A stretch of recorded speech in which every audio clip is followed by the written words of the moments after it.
sa loob ng bahay. Dati ang alaga kong pusa ay 8. Kaya lang. Matay na sila guys, yung iba. Ito na lang ang natira.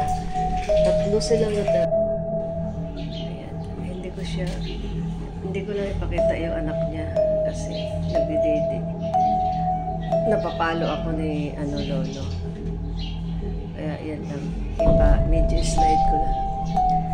Alam niyo ba guys, yung mga pusa, ang sabi ng mga matatanda, ako naniniwala kasi ako sa mga pamahigit, mga sinasabi ng mga sinaunang tao. Ang itim na pusa guys ay takot daw dyan ang aswang. Pero wala akong itim na pusa eh. Yung isa kong pusa nanganak ng itim, kaya lang namatay nung eclipse. Nabuntis siya nung eclipse tapos nung panganak namatay. Gusto ko mag-alaga ng itim na pusa. Ayan. Ito yung anak ng nanay na nanganak na ulit.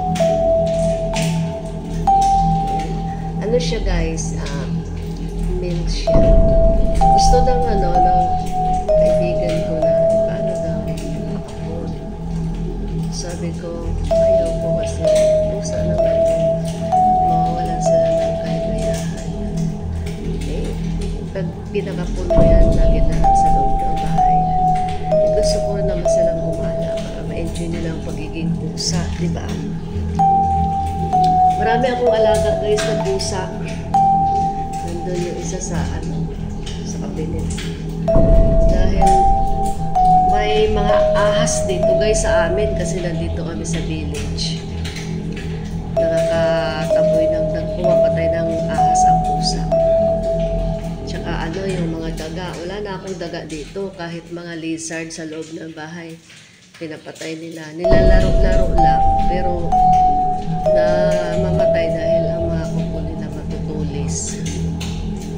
Pusa, tsaka daga, cockroach. Tapos yung lizard na sa labas, yung green, nasa mga damo. Dati yung nanay niya, nagdadala ng lizard, yung green ang pinapakain niya dito sa kanya mga anak.